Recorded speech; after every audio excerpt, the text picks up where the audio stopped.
Hey guys, what's up and welcome back to my channel to another episode of Darkfire Heroes.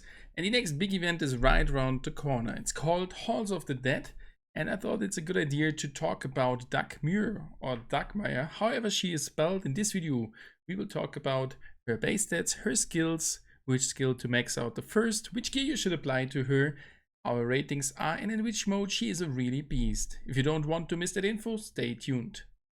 So thank you guys for tuning in, really appreciate it. If someone else is new here, don't forget to like the video and subscribe for free to my channel. Yeah, we will stay with Dagmyr, as I don't know how to spell her correct. I'm sorry if it is completely wrong. Please let me know in the comment section how to spell her correct. She's a supporter and a fierce fighter. Dagmyr has fought more battles than most knights. She shines when fighting the toughest enemies.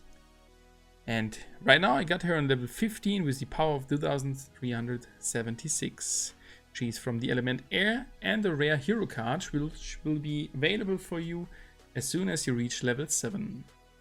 Coming to her base stats, she got 669 health points, got a defense of 273 and a protection of 45. So that means she's more valuable against physical damage, as she is taking less damage from physical damage due to their higher defense compared to the protection. She has a damage of 45 and the standard crit chance and damage, and she's causing physical damage with her auto attack as well as her hero power. She's a ranged fighter. Okay, she is a supporter, but she is quite fast with only attack speed of 1.3 seconds. She's one of the fastest ones. And on level 10 she got damage per second of 24.62, and with that said, she is the 26th champion if you compare them to each other, and that's quite good for a supporting hero. And if we compare to the supporters, she's on the position 4, right behind Tomoni, Jargon and Isepel. Coming to her hero power, the hero power is called Break Defenses. Damages and makes enemies in an area take increased damage for a short duration. Charge this cone or zone, and it is applied in an angle of 45 degrees with a damage of 61. This hero power cannot critical hit, so that's not her main damage output. She's more doing damage with her auto attack. It's causing physical damage and a short knockback, and a side effect called Vulnerable as well. The side effect Vulnerable causes that the enemy takes 50% more damage whenever you apply damage to the enemy. Another sentence to this hero power. The hero power does not apply to enemy towers, as they are immune to this debuff, and you can see it in parallel. I've analyzed it. There is no difference in between causing damage with vulnerable or with this hero power used before or without using it. She got 4 skills, and these skills make her to what she is. The first one is the leader ability called Valkyrie's Spirit, and that is insane, as this can enrage your complete team depending on the critical hit chances of your heroes. As if Dagmyr is the party leader, heroes that score a critical hit gains the enraged buff for 3, 4 or 6 seconds. That is crazy, and the time increase from rank 2 to 3 a further 2 seconds is really nice. And that means whenever your hero, including Dagmyr, critical hits, they get enraged. And enrage is a buff which affects you that you can, or that you're causing 50% more damage and you're attacking 50% faster. Coming to the second skill, it's called Precision, and Dagmyr gains increased critical hit chance, and that's for sure helps you to enrage herself. That's really nice. And this one is really close connected to the 4th skill, where we come shortly to. This one adds a crit chance of 2, 4 or 6% points, which is insane. Coming to the 3rd skill, maybe her weakest skill, Dagmyr gains a bonus to health points. 75, 150 or 225. And normally I would say here now, that is not good, as percentage increase are better than flat value increases due to the skill, as it will help you more in the end game. But this value, 225, comparing to the 669 base health, is quite a lot. But it's not her most important skill to level up to max, but we will come to that later on. The fourth and last skill is called Sharpen Blades. When Dagmyr scores a critical hit, her critical hit damage increases. The skill can trigger 3 times per level. 50, 100 or 150% points per stack. That's a maximum of 450% points critical damage. That is really, really great. And this skill is so nice to combine with the second skill, where she increases the crit chance, while with this skill she increases the crit damage. That's perfectly fitting into each other. She got, as usual, 5 gear slots, 2 attack slots, 1 defense slot, and 2 magical slots.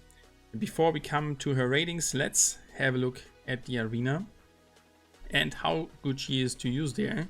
I've created a team with her, and today's Castle Conquest is nice, at least for me to use as auto, and Nienna got boosted by additional 6 levels, which will help us to hopefully win this fight. But I think at Castle she is a little bit underrated.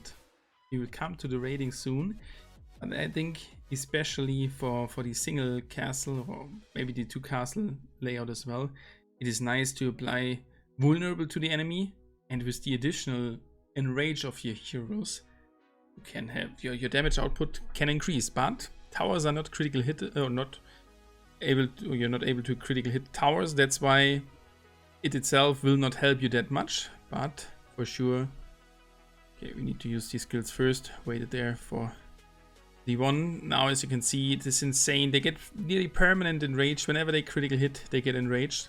And with the vulnerable applied to the heroes, they're taking a lot of damage. Already first shot done by Adeline due to the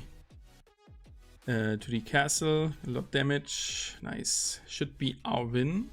Can freeze the enemy. Even Otto jumped behind our heroes. That will not help the enemy.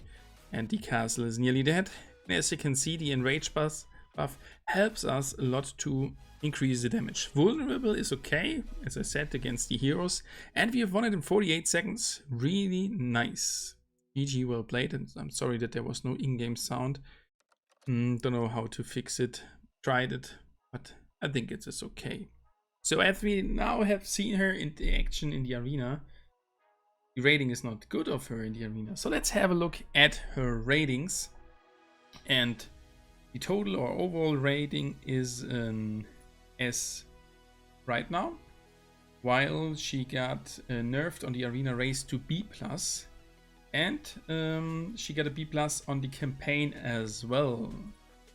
So if we look at the different modes, for example, campaign, she's quite tanky with the health pool. We already have talked about it, and for sure her health bonus will help. But it is not necessary that she can survive that, so that's why you can see the levels behind. And race, a B+ as well. She's a leader. The leader ability is quite nice, but she got nerfed as there is more crowd control, more stuns, etc. available during the race. It does not help you that much when your heroes get enraged and they are stunned afterwards. The enrage buff will be gone. But still, she is good to use there, I think. And at Castle, she got a C rating, a little bit underrated in my opinion, as is nice to use. But comparing to other Castle champions and the main focus of pushing fast with a tornado from Nuro and other crazy things from jumpers, she is not the best there for sure. But she is a beast at boss and levels. With an S+ rating, she is really nice to use there, and at boss especially. Her sharpened blades will increase her critical damage, and for sure she's the best leader for boss, as this will enrage your heroes with critical equipment quite fast, and you can do more damage in less time. That means less tickets spent and a higher placement at the leaderboard. At levels it's quite the same. She can force a team to make the level faster, which will reward you with more points. I think in the first level she's not that important. She's more important in the mid levels, where the enrage will help you to go faster through the stage. But for these levels where you one-shot the enemies, it's quite the same of the speed, but especially mid end levels, she will be really nice. At Wave she got a B rating. Yeah, sometimes she will be good to use there, but for this you need to max out her skills to have the additional health points to make the difference. But I think there are better ones to use at waves, like Alexander with the damage boost and defense boost. Yeah, coming to the skill setup, and for all the modes, quite easy. The first 2 skills are leveled to level 3, as they are really important for sure. The healer, the leader ability with the 6 seconds is really nice, as well as the increased damage, the crit rate. And at most levels, or at most modes, the 4th skill is simply connected to the second one, that you increase the critical damage. That's why there it is listed as level 3, 2 or 3, and only at the race it is not that necessary, as she will not be the main damage dealer, and only the leader ability will help you quite a lot. Compared to Castle, 3rd and 4th skill only level 2, boss 3rd level skill only level 2. That's, yeah, the health pool is not the highest or the most important skill of her to max out. Coming now to an efficient skill map, and which skill to max out the first. And it's quite easy. First 2 and the 4th skill should be maxed, as the 2nd and the 4th skill are connected directly to each other, and the one is not without the other. So it's definitely worth to skill her up. And if you want to save some resources from the air element, don't go for leveling up the 3rd skill, her health pool. Just leave it at level 1 to unlock the 4th skill and max that out. So that's it about her skill and her skill setup. For sure, this is based on opinions, and if you have better suggestions, please let me know. Coming now to her equipment, and as you already could see, we have equipped her stuff for the arena, and now let's check her out. And I've boosted her to a crit chance of 25 plus 5, that's 30% points, and even I did not level up this skill that would boost her to 36%, which is really insane. And yeah, that's why I equipped to her most of crit chance increasing items, just as the critical strike set, which increased the critical chance by 5% points, and on the defense slot, something which can increase the damage or the critical damage, and for sure on the magical slot I've equipped the lucky charm set to boost even the critical damage with the set bonus and the crit chance with each of the 2 items. There may be some better builds. Please let me know in the comment section, as I'm not an expert for Dagmyr, but that was, in my opinion, quite a good build for her. And for sure we can try with some epic items better builds, but she is still not the main damage dealer. Even she's causing quite a good amount of damage with her auto attack. There are some other ones with AoE crit who deserve much better, or deserve the epic gear a little bit more than Dagmyr. But I really like her setup, and I definitely will try out at the weekend, at the upcoming weekend, at the boss event and the level event. Maybe one point which just got reminded at, as she got a quite low protection. If you want to use her hero power, maybe add some flat value protection that she gets defrosted a little bit faster. So that's it about Dagmyr. What are your opinions, and please let me know how to pronounce and spell her correct. So thank you guys that you have tuned in. If you liked the video, just thumb up and share it with your friends, and we will see us again in tomorrow's video about Darkfire Heroes.